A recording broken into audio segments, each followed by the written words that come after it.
The real question there is the analogous question for how do you stop Bitcoin is how do you turn off the internet everywhere forever? Yeah. Or how do you turn off electricity everywhere forever? Did you ever read The Sovereign Individual? Of course. It's a classic. The crazy part is that book was written like before 97. 97. Yeah. So like when I show that book to people now who are interested, just before you read this book, realize this was written like over 2 decades ago, like before anything. Yeah, they predicted social media, predicted Bitcoin, predicted COVID. Crazy. Yeah, now that you're here in Florida, the free state of Florida. Yes. Life, liberty, and property, baby. Yeah, it's a good place for that, that's for sure.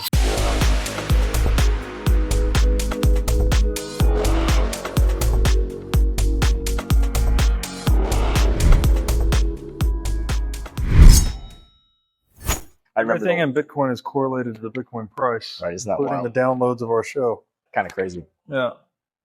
I remember, what was it, maybe like 3 or 4 years ago, in the last market, huge big cycle when it was like, 100, 200 people at the meetup. It's like everyone's here. I said, in 6 months, unfortunately, I'm not going to see 90% of you anymore. Yeah. And they're all like, what is he talking about? Yeah. And you're right. Said, yeah. Of course. Now it's like, we got. Yeah, it'll be interesting to see if that persists, though, because at some point, people, if you've seen it do the same thing 3 times in your life, at some point, you're going to be like, what the fuck? Bitcoin is like it doesn't just grow and shrink, grow and shrink. Like at some point, people start to front run it. They're like, oh, wait a minute, price goes up 18 months after every halving. I can see every halving from now until the year 2140. Why wouldn't I just buy it now in anticipation of future pump?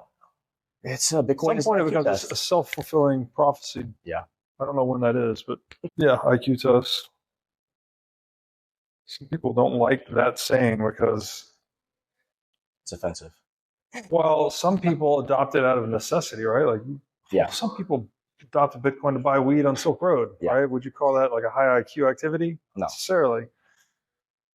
But there is the IQ test metaphor sort of works because if you study it, those who do the work and study it, get it.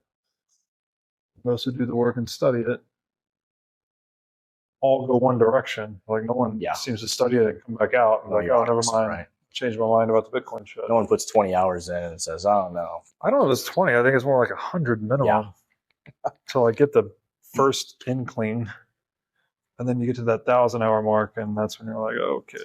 It's crazy. Every time you go down the rabbit hole, you find something else that's just incredible. I'm a big listener of the show, so I love, all the little rabbit holes and so many interesting things. I mean, talk for 1,000 hours right now, just about every little rabbit hole. I think we were talking about the Stone of Jordan.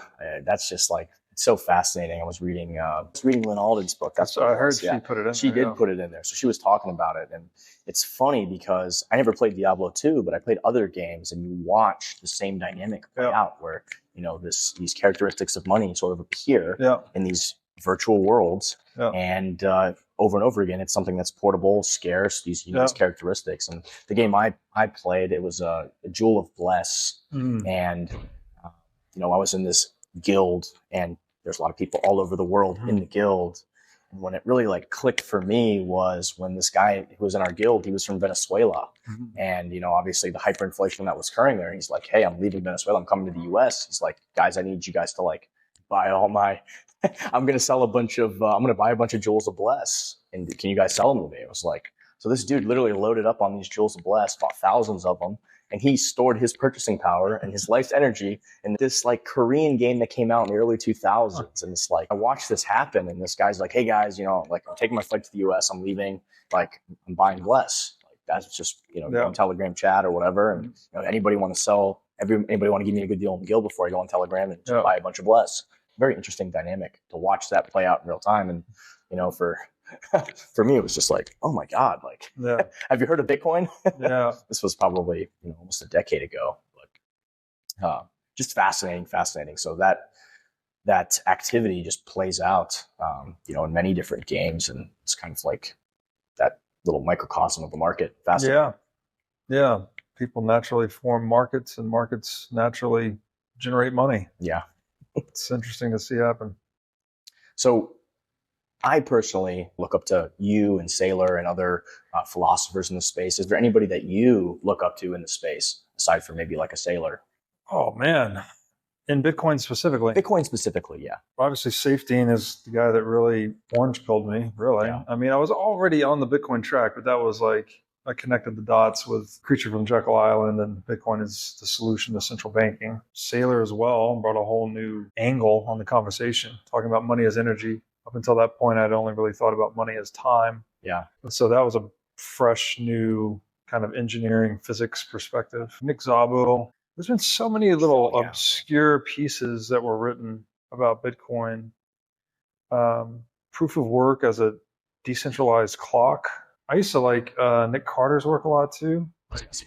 He doesn't write about Bitcoin as much anymore, but his early stuff was really good. Vijay Boyapati, The Bullish Case for Bitcoin, really good. Did you ever read The Sovereign Individual?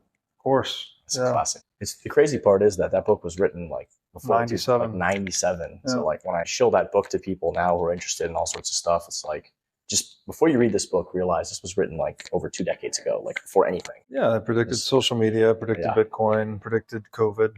Crazy.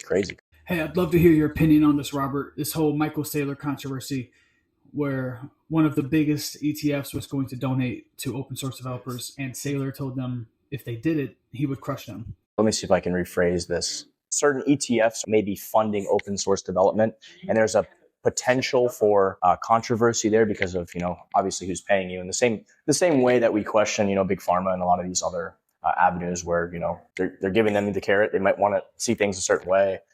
What are your thoughts on, what is your take on that whole situation of industry capture, essentially? What was the proposed change? There's the Bitcoin for developers, right? And I don't know if it was related. I'm certainly not an expert on this, but I think this was a conversation around the time where they were like, we need to essentially censor like JPEGs and stuff like that from being censor all that stuff from being included on the Bitcoin blockchain. And I actually not certain about this, but I think Saylor's general take was like, just don't touch it, just leave it. Just don't do anything. Yeah, I agree with that. In general, my overall view, I didn't even know it pertained to that, but if it's permissionless technology, then do whatever you want with it. Like, obviously, you can go and condemn it. If people don't like JPEGs on Bitcoin, then go on Twitter and tell everyone not to do it. And there's plenty of devs that might introduce, unpopular BIPs or Bitcoin improvement proposals, and people reject them, or, they're free to do that. And that's part of how Bitcoin works, right? Sure. Something that's unpopular might become popular over time, would gain the consensus, the consensus of the protocol, right? Consensus protocol. Isn't that a beautiful name for a company, right? I love that, don't you? That's great. Where do you think the next level of global game theory comes as it pertains to Bitcoin, right? With nation states adopting or, acquiring or backing a fiat currency, Bitcoin? It's a very good question. It seems like El Salvador is definitely making waves. I've seen, again, from a distance, I don't have intimate knowledge of this, but countries like Qatar visiting El Salvador, Bukele's perhaps opening, the strategy to them. I would expect to just see, again, it's from an expected value standpoint, central bank shareholders or those that can influence central bank shareholders, you would expect at some point to just start acquiring this thing. Yeah. Because you can produce a currency for zero cost, and you can use it to acquire something, a currency or money that is costly. Yeah. All right. So you have basically no downside, but you have potentially unlimited upside, right? So it's a very, very one-sided bet in a way. And again, I would expect that to start to happen, even if, the central bank shareholders could condemn Bitcoin morally, they could despise it technologically. Yeah. But at some point, you just have to buy some of that thing as just an game insurance, theory, right? as an insurance policy against it succeeding. The same reason, Facebook would buy Instagram, right? If there's a competitor that's potentially disruptive to your business model, well, there's a couple things you can do, right? You can differentiate and try to outcompete them. You can try to copy their feature set, or you can start to just buy them, right, and assimilate them into your ecosystem. And I think that is basically the calculus that central banks will ultimately be forced to run.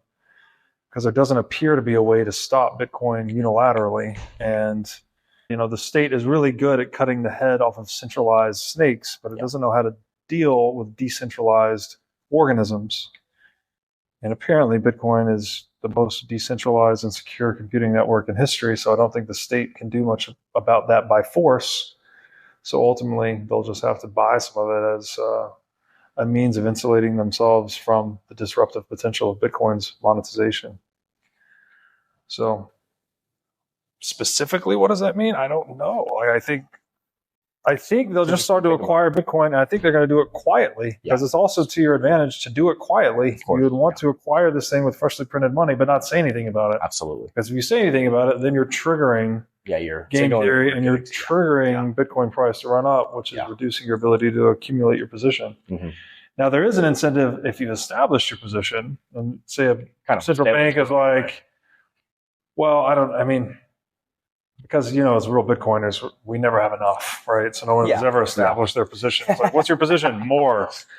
But 1% of the supply. A central bank would say something like, oh, we need to get 100,000, 200,000 Bitcoin, and then we'll want to disclose that to cause other central banks to want to buy it and then pump our bags. Maybe. I don't know.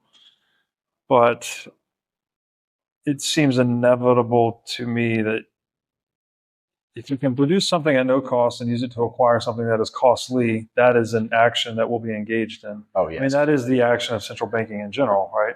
They produce currency for no cost or near zero cost. Yeah. And they use it to acquire assets in the real market. I don't know when it's going to happen, but I feel like that would be maybe 4 years from now, next cycle, we're talking about, just like we're talking about ETFs, next cycle, we're talking about it's nations. Like as surely as we print money, is as surely that a central bank will eventually acquire Bitcoin with printed money, because it's a no-brainer. So, but I don't know. Everything else would be speculation on my part as to which country and when. You would think emerging markets would do it sooner rather than later for a couple of reasons. One, they're the ones most victimized by inflation, and two, they tend to be more autocratic. We're kind of seeing that. So they don't have democratic gridlock to prevent them from moving quickly. Mm-hmm. They have more agile political structures, so they can move on opportunities like Bitcoin with more swiftness. I have 2 curveball questions for you real quick. What happens if there's an electricity outage? Do we have mesh networks that can sustain the blockchain?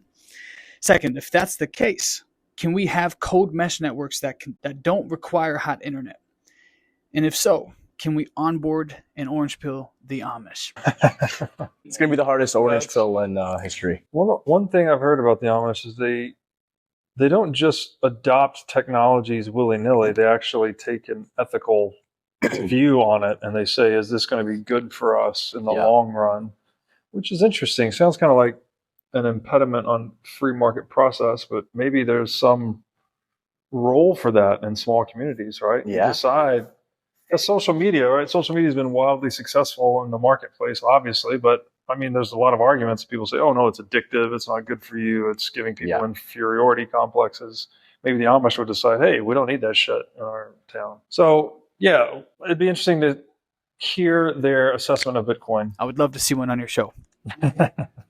As far as the mesh networks and all of the other stuff you mentioned, I would say, Starlink, we've got satellites in the atmosphere. So, we've got different internet providers. And so there's always choice and abundance. If you cut the cord of one, now you've got satellites all over the earth, thousands and thousands of them. So even if a solar flare hits part of the earth, the other side is not exposed to the sun. So, there's, Band-Aids. The real question there is the analogous question for how do you stop Bitcoin is how do you turn off the internet everywhere forever? Yeah. Or how do you turn off electricity everywhere forever? And so those are the circumstances you would need to really encumber Bitcoin significantly. And I think that's just impossible. I don't want to say anything's possible, of course, but in that world, everything is so royally anyways. It's like it's such a long tail, improbable event that, all the commercial internet's gone, so everything digital is gone. We're back in the Stone Ages. There's no more airfare. There's no more flights. There's no more. That's really, that's an argument for gold. It's also an argument for bullets and water and food and community. My final question to you, Robert, is What would you say would be one of something in your life that's really challenged you, an adversity you've overcome, a regret, something like that personally, that you've grown from? I have so many. I haven't talked about it a lot publicly, but I mentioned it on stage briefly. Like, I grew up poor, basically. So I had to grow up really fast. And so by the age of 8, I was like figuring out how to get my brother to school and make sure he had lunch money and make sure we had clean clothes and make sure we had a ride here and a ride there. And like, it was just a whole thing. So yeah, that was definitely left some scars on me, I think, but it also made me who I am, right? I've become kind of this hyper individualistic and responsible adult. Although I have my own rough edges as a result too. So don't we all? Yeah, we all go through shit. Yeah. And it's all about how you respond to the shit. And sometimes you need to get buried in shit to grow, right? That's what fertilizer is all about, right? Yep. Throw a bunch of shit on the seed and let it germinate and sprout. So proof of work. Probably not the most eloquent answer you want. No, it was perfect. It was great.